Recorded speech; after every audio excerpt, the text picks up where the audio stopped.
E aí, pessoal, tudo bem com vocês? Nós aqui de volta ao Papel de Pão, teologia simples para essa nossa vida complicada. E hoje, pela primeira vez na história desse programa, nosso time completo. Hoje eu, Gustavo, o Rafa, o Wendel, Vinícius e Jones juntos para pensarmos a respeito de um tema que talvez seja relevante para nós aqui, que a gente está vivendo, de igrejas doentes. E quando nós falamos sobre igreja, nós não estamos falando só membros, mas estamos falando de líderes, de membro, de estrutura, e nós queremos pensar um pouco a respeito disso. Primeiro, já agradecendo você por nos acompanhar nesse programa, quero agradecer meus amigos também por estarmos aqui juntos. E vamos lá, vocês acham que hoje nossas igrejas, eu estou, claro, generalizar não é legal, né? Mas, enfim, nossas igrejas, elas estão, de certa forma, doentes, ou elas adoeceram com o tempo. O que é que vocês acham? Ou também, né, pode falar, as igrejas são saudáveis, e pode ser esse o fato também. Falar, eu acho que nossas igrejas são bem saudáveis e trazer características disso, né? O porquê vocês pensam assim. Bora lá. Gustavão, é muito difícil responder essa pergunta. Por quê? Porque quando a gente pensa em igreja doente, normalmente a gente está pensando numa igreja que não seja a nossa. Às vezes a gente consegue ver a gente consegue ver a doença do outro, a gente consegue ver o problema que existe do outro lado, etc, etc, etc, etc.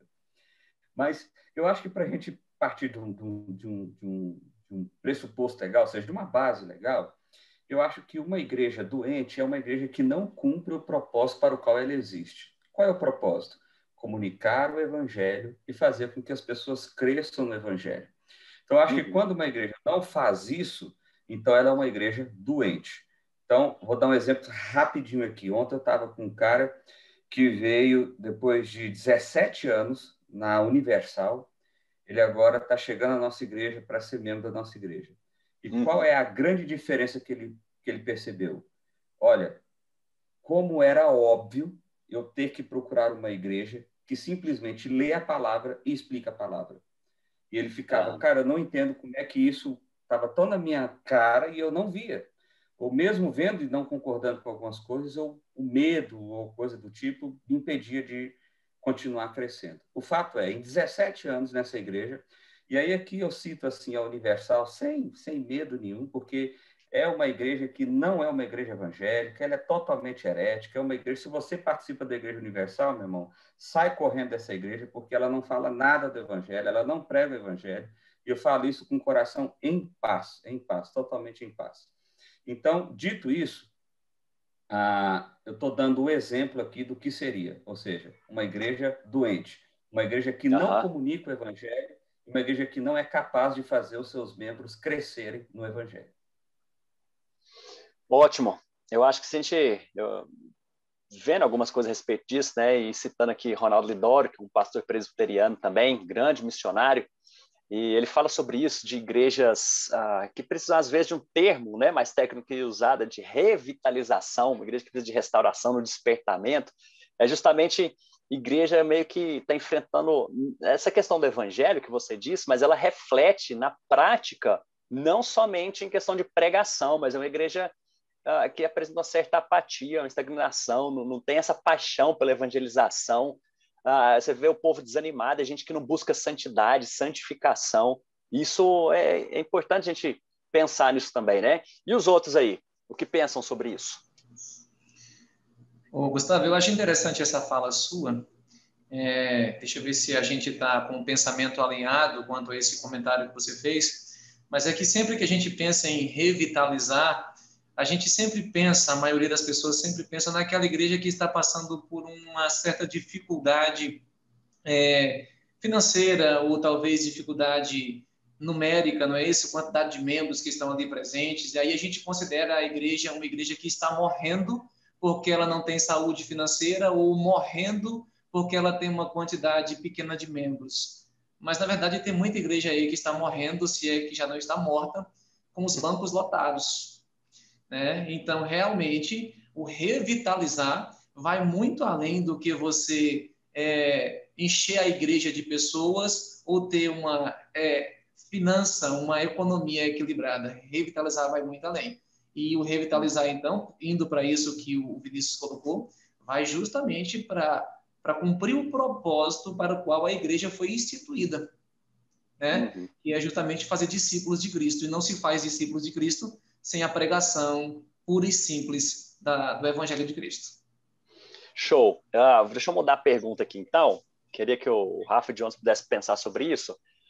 De acordo com isso que o Wendel falou, vocês creem, então, que uma igreja que é saudável, nós já falamos antigamente, nos episódios anteriores, sobre igreja relevante, mas uma igreja saudável, então, ela é caracterizada pela sua pregação, vou por esse termo assim, saudável da Bíblia, do Evangelho, ou tem algo mais? Ou essa é a base de uma igreja saudável? Até para os nossos ouvintes aqui, quem está nos vendo, fala, olha, eu pertenço a uma igreja que é saudável, inclusive tem livro aí, né, escrito sobre isso, o que é uma igreja saudável.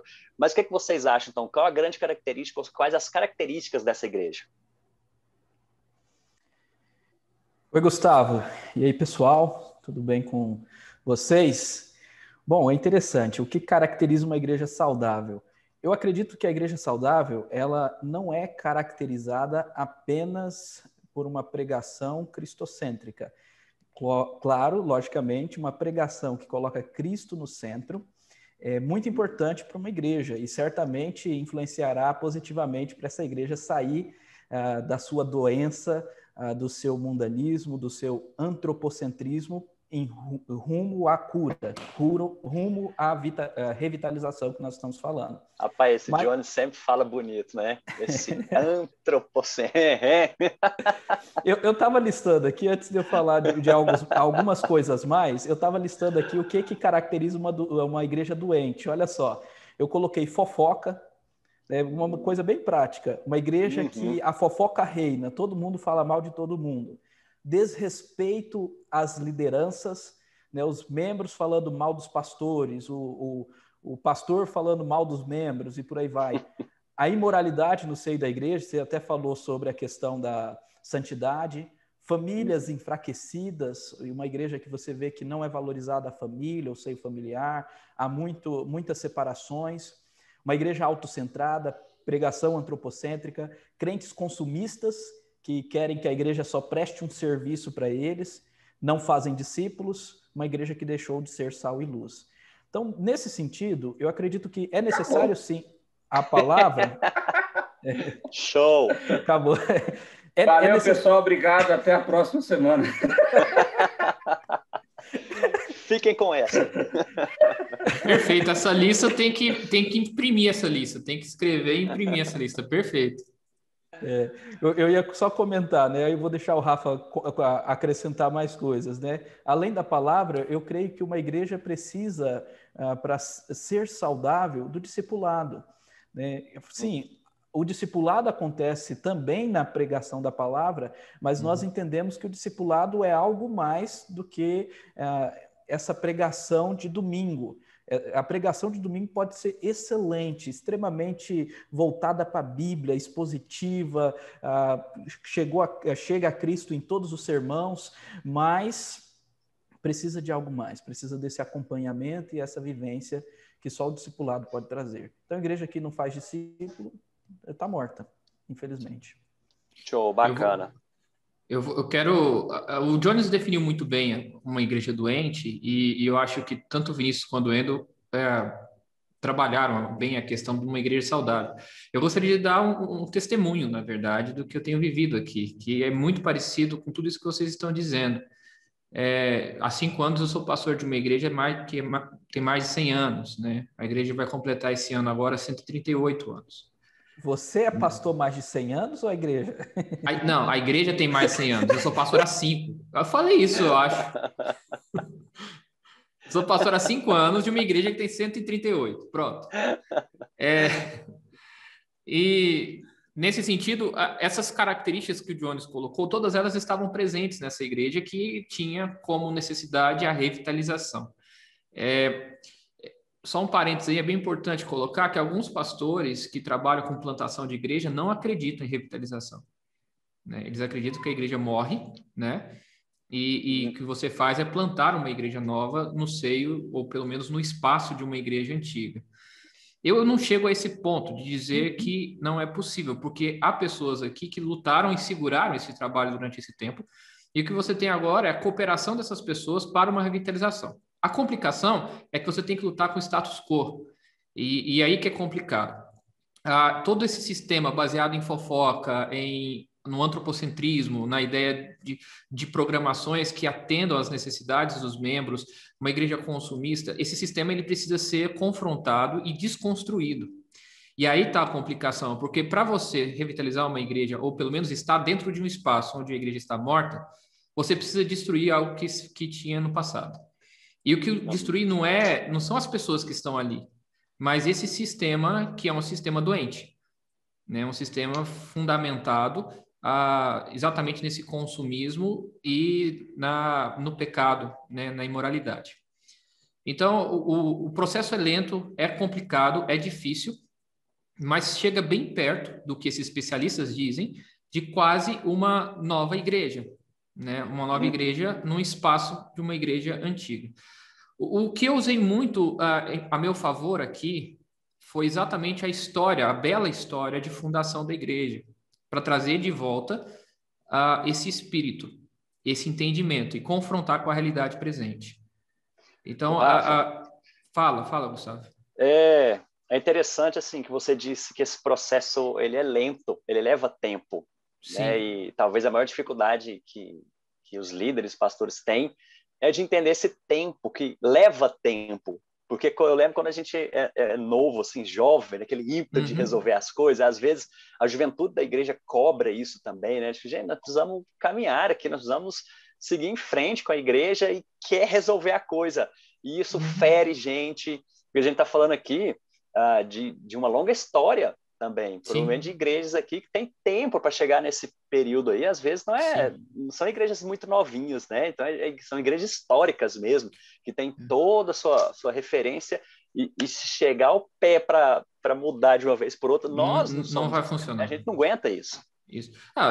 Basta você fazer uma comparação com o organismo vivo. Você está doente, você vai tomar remédios e vai ter uma recuperação gradual. Você não recupera de uma hora para outra. Você vai fazer uma cirurgia para tirar um câncer, você vai levar um tempo para se recuperar. Então, esse tempo, ele é necessário, essa paciência é necessária, e é bem complicado. Mas uma coisa que é fundamental, tá? É manter a palavra de uma igreja saudável, baseada no discipulado, baseada no relacionamento. Eu coloco 4 elementos principais para uma igreja saudável funcionar, tá? E aí essa palavra ela precisa estar presente em todo o processo de revitalização, de cura de uma igreja doente. Primeiro, uma vida de oração. Esse contato pleno com Deus, diário com Deus, tá? Uma vida de oração. Segundo, uma vida de pregação. Pregação ligada à fidelidade da palavra, à exposição da palavra, tá? Esses 2 aspectos apontando para cima e 2 aspectos apontando para baixo. A comunhão, relacionamento, o cuidado de um dos outros, tá? E essa comunhão ela precisa desembocar na missão, que é o outro aspecto para baixo, né? Para o mundo. Então você tem esses 4 aspectos, 2 voltados para cima no relacionamento com Deus e 2 voltados com o relacionamento com o homem. E aí eu coloco aí para ficar rimando, para ficar certinho o pessoal decorar: oração, pregação, comunhão e missão, tá? Isso é uma igreja saudável. Deixa eu fazer outra pergunta aqui para vocês. Vocês acham que existem líderes que estão doentes ou que são doentes nesse sentido que nós falamos? Vamos trazer isso para nós agora, né? Vocês acham que existem líderes, pastores assim? Ou que enfraquecem ou adoecem as suas igrejas? Com certeza existe. Eu acho que tem os 2 caminhos, né? Tem pastores que adoecem a igreja e tem igrejas que adoecem pastores.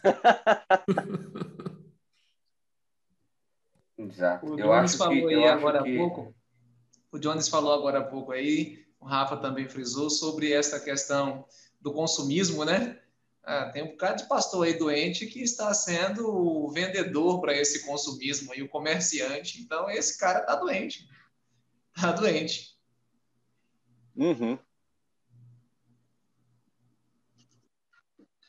Gustavão, eu vejo assim,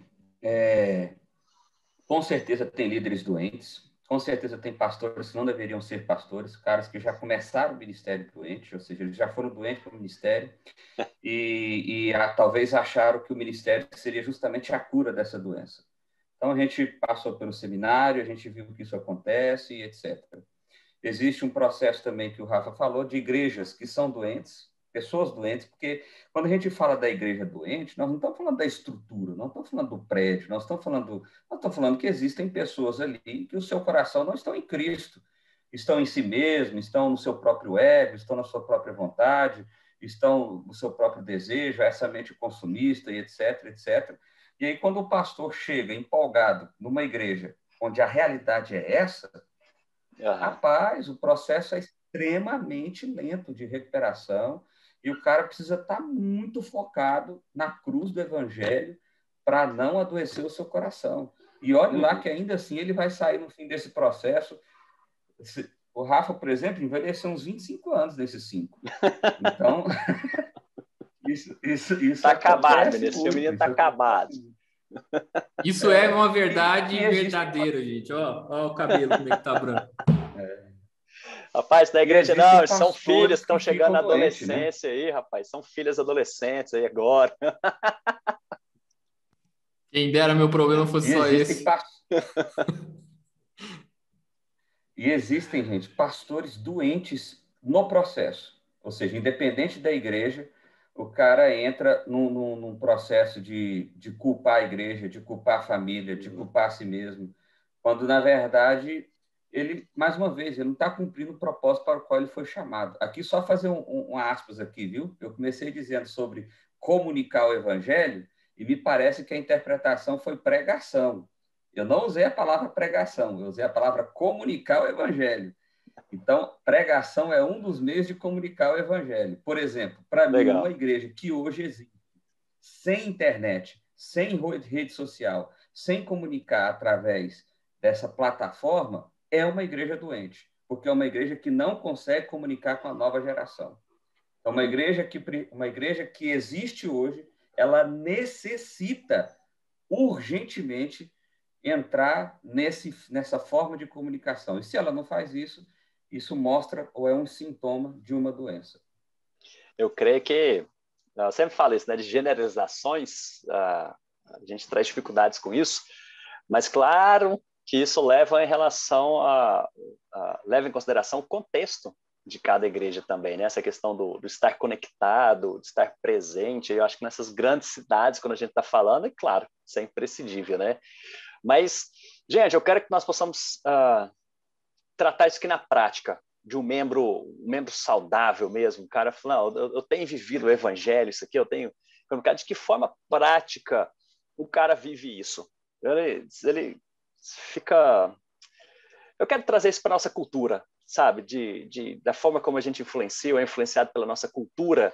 E nós estamos falando de igrejas que são... Já falamos sobre igrejas relevantes, mas estamos um pouquinho sobre isso aí de estar saudável ou não. Mas como que vive um crente saudável? Ele fica só ouvindo pregação o dia inteiro, ouve só música gospel. Como é que é isso, cara? Como é que um crente lida com a cultura? Ou então, como é que as nossas igrejas devem lidar com isso? Eu posso começar respondendo. Um crente saudável, eu acredito que inicia dentro do convívio da igreja, para depois sair desse convívio para a cultura.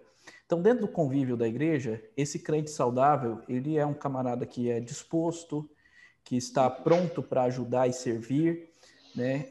Tirando aquelas coisas, né? Não se envolve em fofoca, não se envolve, não está ali para criticar os líderes, apesar de que, sim, ele pode dar opinião, ele pode discordar. A gente não vive um clero, né? Então os líderes não são santos e perfeitos, então pode ser discordado alguma decisão ou outra, mas ele está ali para somar e ajudar.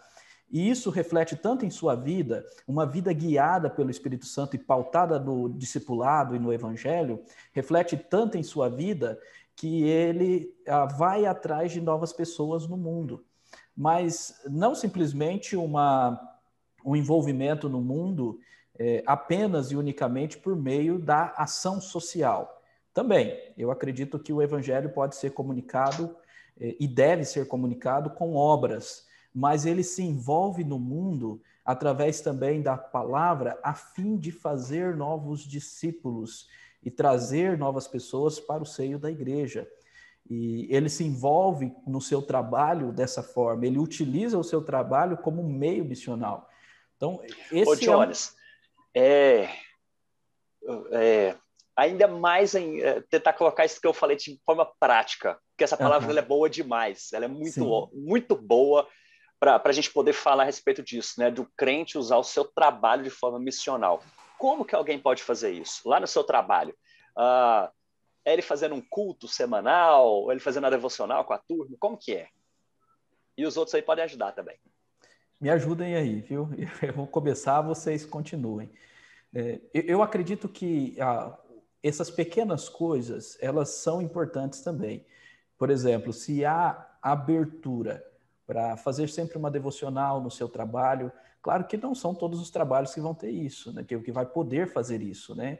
Por exemplo, aqui na Nova Aliança nós temos um irmão que é militar e lá sempre, eu acho que às terças ou às segundas-feiras tem uma devocional. Então todo mundo conhece como o rapaz que toca, o irmão que toca, ele sempre traz uma palavra, eu já fui lá falar.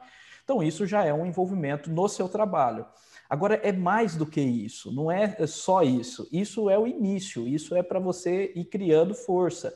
Eu acredito que o maior envolvimento missional por meio do seu trabalho é fazer com que o seu trabalho alcance outras pessoas. É você encontrar um colega do seu trabalho e falar, não, vamos nos encontrar semanalmente, eu quero me reunir com você, quero falar de Cristo para você e tudo mais. E trabalhos que dá, você levá-los a praticar boas obras por meio do trabalho, né? Tem empresas, por exemplo, que dá cestas básicas e tudo mais. Você pode ser o organizador disso, você pode tomar a frente disso em prol da comunidade, do bairro que a sua empresa está inserida, né? Mas eu creio que o mais importante seja isso, é estar atento a indivíduos que estejam precisando e propor intencionalmente de acompanhá-los. Eu posso... Fala aí, Wendel, então. Vai lá. Não, só compartilhar um pouco, contando também uma experiência.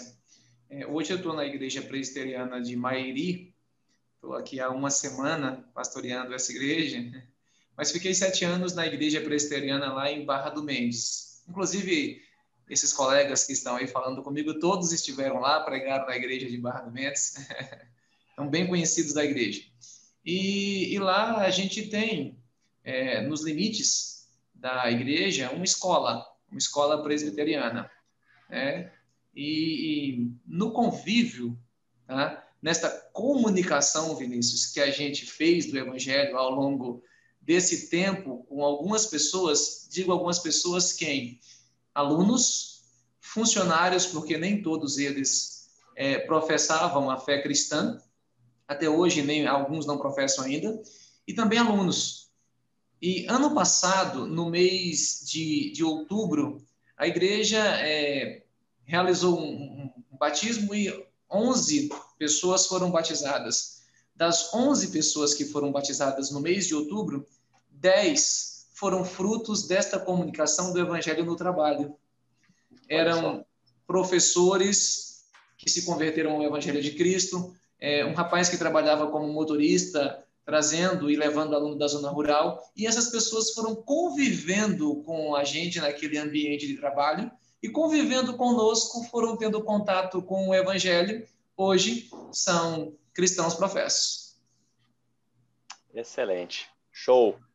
Eu queria só completar a palavra do Jones sobre a questão da forma de pensar, ou pelo menos do foco que deve ter aquele que é um cristão saudável. Eu acho que parte por aí. Nós falamos de questões externas. O Jones falou da questão do relacionamento no trabalho, de como você tem que se aproximar das pessoas, criar relacionamento. O Wendel falou de pessoas que foram batizadas a partir da convivência com ele, com outras pessoas dentro da escola, apresentando o reino. Mas tem uma motivação que tem que estar no coração e na mente de todo cristão saudável. Cristo está voltando. Nós fazemos parte do reino dos céus e o reino dos céus precisa ser anunciado o mais urgente possível. Não é para fazer parte da igreja ou desenvolver cultos formais onde você está, mas anunciar que Cristo está voltando. E essa é uma realidade secular, não só espiritual. Ou seja, o seu trabalho não será assim para sempre, a sua vida não será assim para sempre, porque Cristo está voltando. E às vezes nós crentes nos tornamos doentes porque a gente se apega tanto ao formato desse mundo que a gente esquece dessa realidade vindoura, dessa realidade que está chegando.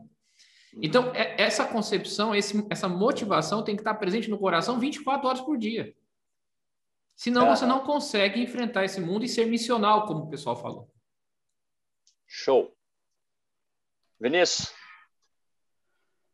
Eu queria, aproveitando que todos falaram aí, fazer um paralelo entre igreja doente / pessoas, igreja / pessoas não doentes ou pessoas saudáveis.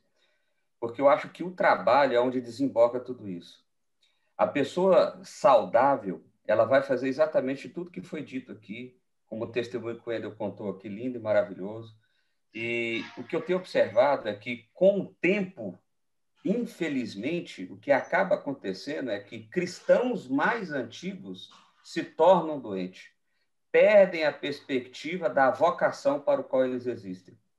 E por isso você não vê isso sendo manifesto no dia a dia das pessoas, no trabalho. Ou seja, de repente um cristão mais antigo, ele tem a seguinte mentalidade: eu trabalho para Deus quando?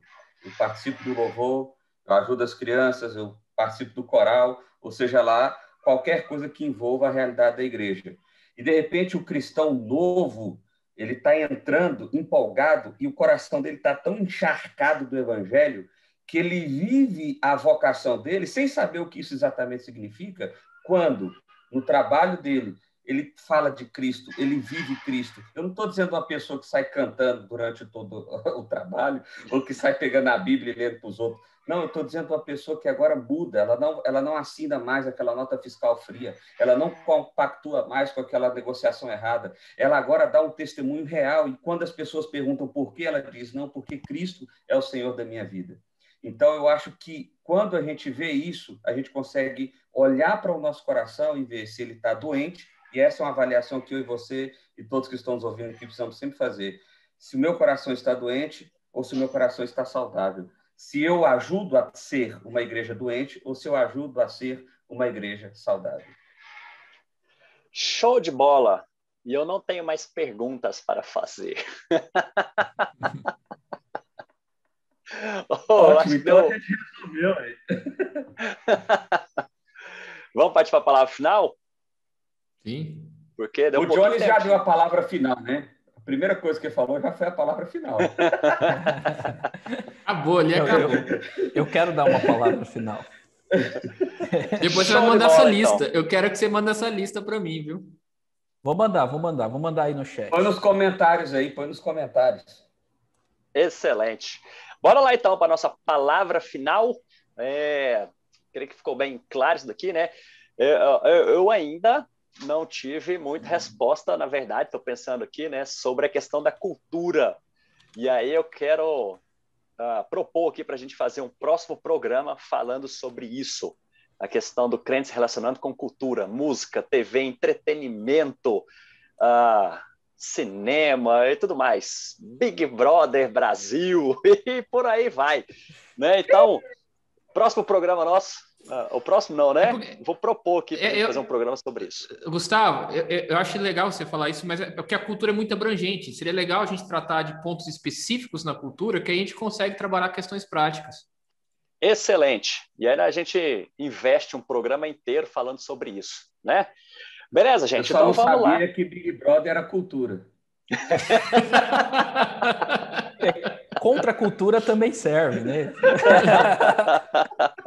Pode ser, moço. Tem muito crente aí que assiste. Inclusive, por exemplo, a novela lá da Gênesis. E aí, como é que fica isso também, né?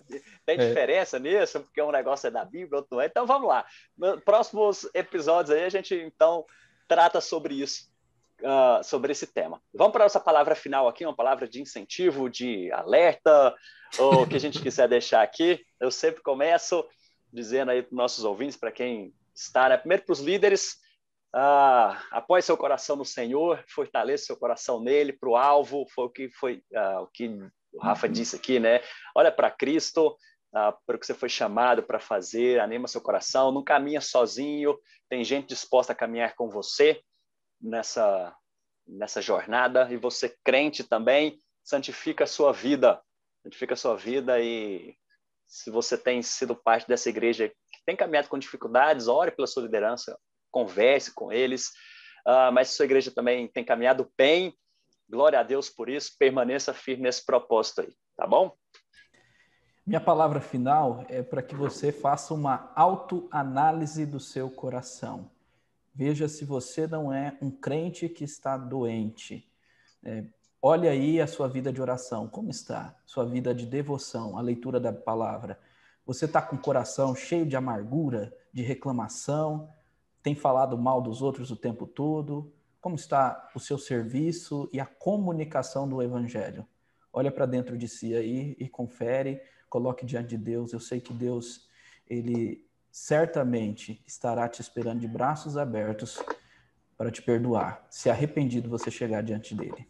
Minha palavra final vai na mesma direção da palavra do pastor Jones, mas te convidando a fazer uma avaliação não somente do teu coração, também do teu coração e principalmente, né, mas também fazendo uma avaliação da igreja, do tipo de igreja que você tem frequentado. Observe bem se as características de uma igreja saudável, algumas delas inclusive foram aqui mencionadas, se esta igreja apresenta essas características. Porque se não apresenta, francamente, cai fora. Procura um lugar saudável para congregar. Eu queria falar para você que de repente não é cristão e está ouvindo esse programa aqui. Dizer para você o seguinte: se você convive com uma pessoa que se diz cristã, mas que essa pessoa amargurada, essa pessoa que já foi dita aqui tantas vezes, eu queria dizer que o coração dela está doente, que ela não reflete a verdade do Evangelho. A verdade do Evangelho, se você quer conhecer ela, eu queria desafiar você a ler a carta de Paulo aos Filipenses, que é alguém que encontra alegria, encontra satisfação, encontra paz, mesmo na pior das situações, mesmo nas maiores das dificuldades, ele encontra paz, alegria e satisfação. É isso que o Evangelho faz com a gente. Ele excede o que os nossos olhos podem ver e ele nos impulsiona para uma glória muito maior do que a gente pode imaginar. Então, que Deus abençoe sua vida. Eu vou encerrar só falando para onde você deve olhar, tá? Eu sei que talvez o passado da sua igreja te traga memórias gostosas, memórias que te levam a um tempo de alegria, de juventude, mas o tempo não volta, não tem como você voltar no passado. Olhe para frente, olhe para Cristo, e há muita gente nascendo, muita gente precisando do Evangelho. Então a igreja precisa continuar, não tem como voltar aos anos áureos. Agora é para frente, tem gente precisando de você. Seja um crente saudável, ore, pregue, se relacione e diga e conte sobre o reino dos céus, tá? Olhe para frente. É isso aí, pessoal. Muito obrigado mais uma vez por sua companhia e até a próxima.